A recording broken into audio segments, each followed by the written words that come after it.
welcome back to our channel. Today I'm going to cover the different homeschooling methods. There are a few of them, so I'm only going to give little blurbs. If one seems to catch your interest, then go ahead and feel free to Google a little bit more.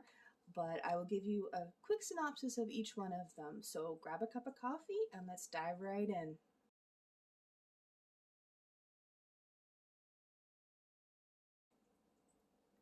So first off, we have what is called school in home or traditional, which is pretty much just taking the public school setting, like textbooks, notebooks, all that sort of stuff, periods and such, and moving it from the public school to home. Now, a lot of people probably might find this the easier way to do it since it's already established and so on. But if you have children who don't learn traditionally, probably not a good idea. But I'm not knocking it. It's not everyone's cup of tea. But that's the first one. So you use textbooks and notebooks and calculators, and you learn traditional things like English, math, science, chemistry, biology, trigonometry, all those things that I've never used in my real world life, but I know others out there probably would, like physics and so on and so forth. So it's all, again, preference, but that's what that one is. So it's pretty much taking your public school education and moving it to a home setting.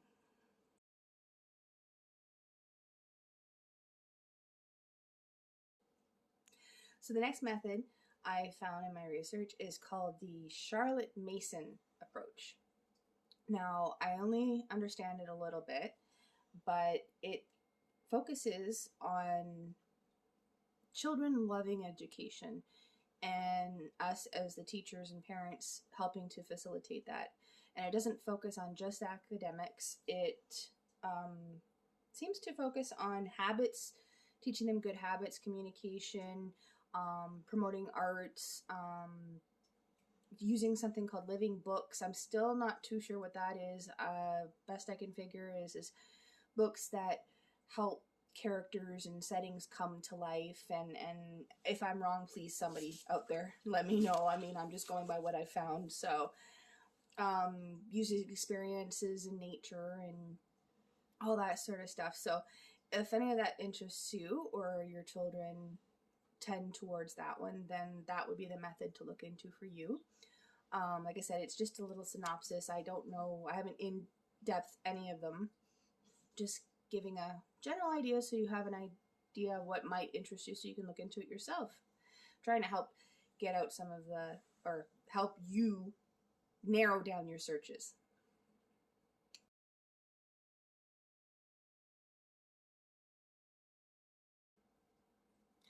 Another popular method I have found is something called unschooling. I don't know if anybody's ever heard of that before, but it can also be called child-led or delight learning. Instead of a traditional curriculum, you let your child's interests and passions and all that sort of stuff drive their curriculum instead of traditional academics. So you can foster their creativity, and if they have a passion for science, then you can pursue that more, and what entails to be able to do science, like mathematics and physics and all that sort of stuff. So you just tailor it to your child's passions, really. I mean, that's as simple as it can get. And it can be fun for both you and your child as you explore what makes them tick, like what drives them, what their dreams and aspirations are. So that can be a learning experience for you as well.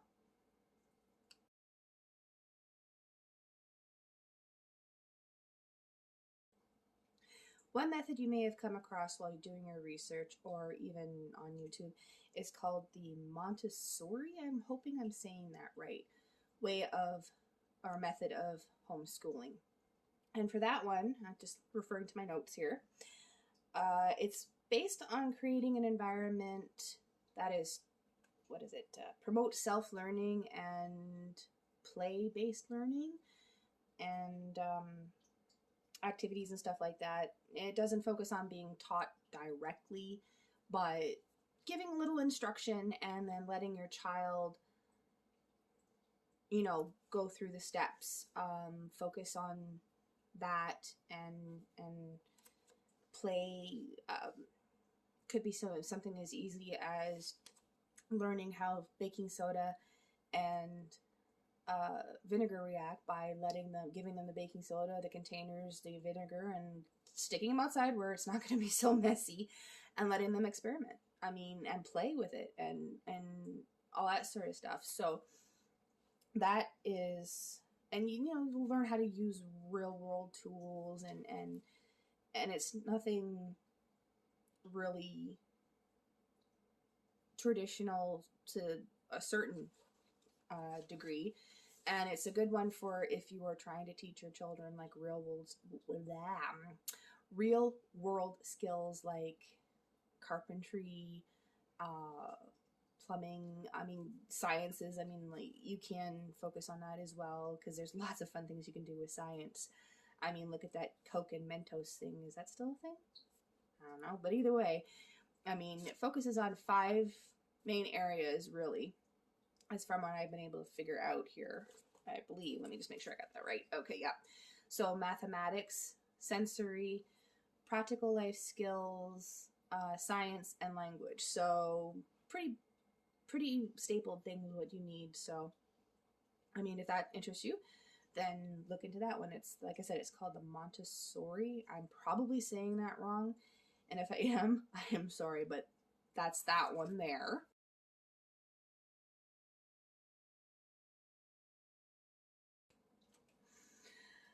The life of a homeschooler. Dog was barking. I had to pause there for a minute. All right, so now this next method I just learned about, actually, through Instagram. It's called the Waldorf, I think is how you say it.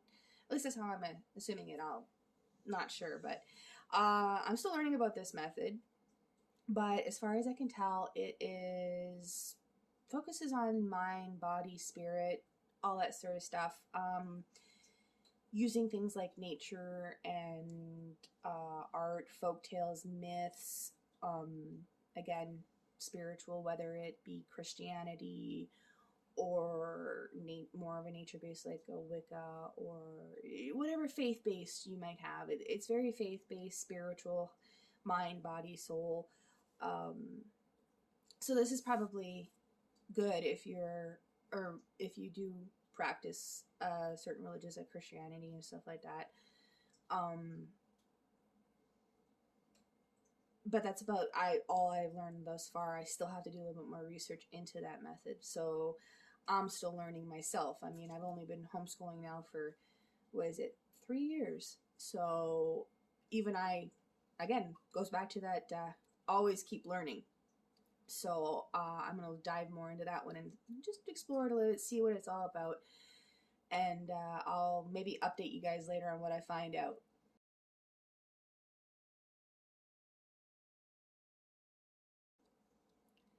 All right, so this next step or next method pretty much sums up how we've been doing it for the last few years, to try and help our kids and everything. It's called, and I know I'm going to butcher this because I can't even read it without,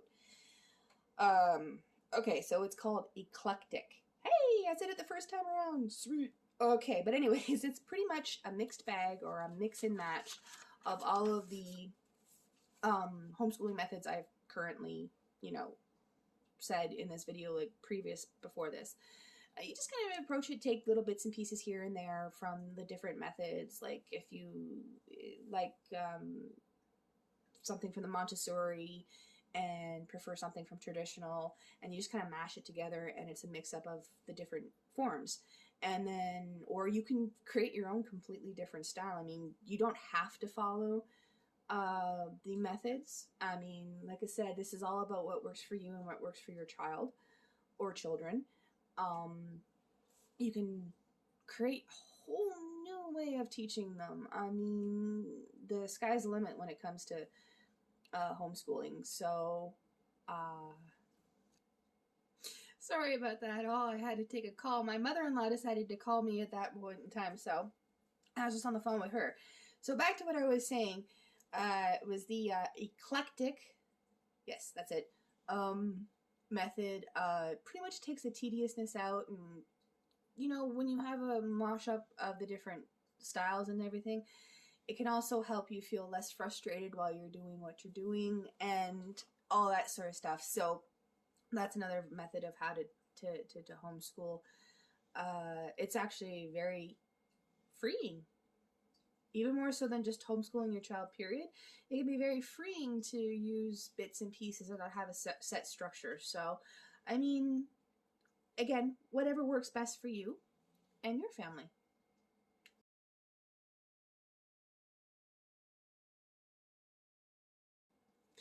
And then there is something I literally just recently found out or learned about while doing this research for this video. It's called deschooling.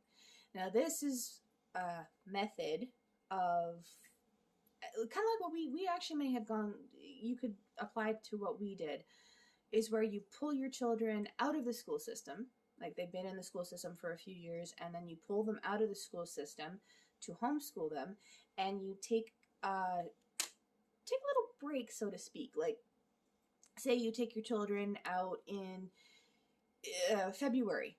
We're in February right now. So say you were to take your children out right this second, and instead of going right back into schooling at home, you take a little bit of a break and you just let them do whatever they want. And you let go of your preconceptions of traditional learning or all that sort of stuff. That's the hardest part of this method, is letting go of your preconceptions of what education and teaching is supposed to be. Like what's been drilled into you for going to a public school, or you go home and you're supposed to follow the textbooks and you got to do this, just like they would in a normal school. It has to do with homeschooling. You have to let go of those preconceptions, because that's not the case when it comes to homeschooling. You can make it your own. You can have the freedoms. So with this deschooling, is pretty much you take a break from learning, really. I mean, you have to be okay with your children if they want to do nothing all day and just sit and watch TV or play on Roblox if your kids are like mine, or they want to take a nap, or they want to learn. I mean, they can do whatever they want. It's like just no forced learning or traditional sense of the word. You just kind of let them do their own thing. You do your own thing. This is a perfect time for you to do your research and to observe how they learn and what they do, like what kind of interactions and such. We did that. Later, I'll have a video on our decisions to homeschool and why we made those decisions. And so I just, like I said, literally learned that this is an actual thing. So there is always that too. I mean, if you're pulling your kids out of school for the first time, or they've been in school for a little while and you decided you want to homeschool them for whatever reason your reason is, sometimes this little grace period is a good thing. I mean, then you can observe and see how they learn and just spend time with them, make memories. I mean, this is all about making memories with your children. And that's what they will take forward with them, is not only will they take the lessons that they've learned and the education that you give them, but they will also take the memories with them of spending time together, of doing different activities together, of having fun while learning. And in the end, that's the best gift, the best education you can give your children. I know there are probably a few methods that I didn't cover there, because there's like little smaller ones. They're more subsidiaries of the ones that the main ones, the 7 main that I've covered here in this video. But I mean, have fun with your homeschooling adventure and take the time to make the memories and to be supportive and be there for your kids and just enjoy time together, because life is too short to worry and to fret and all that sort of stuff. I mean, the most important things in life are your family and taking charge of your life and helping your children to take charge of their own, like to watch them grow and to learn and just be a family. I mean, that's one of the most important things is family, and homeschooling gives you the freedoms to explore places together and go on adventures, make memories, learn about cooking or history if you prefer history, or if you have like a little mathematical genius like I have, you learn different things that way, and it's just a great experience all around. And I understand people leaving their children in traditional schools, and of course it's all about working what works for your family. But I did that, and now I'm doing the homeschooling thing, and I don't think I could ever go back. I really don't. It's a very interesting experience to watch your children grow.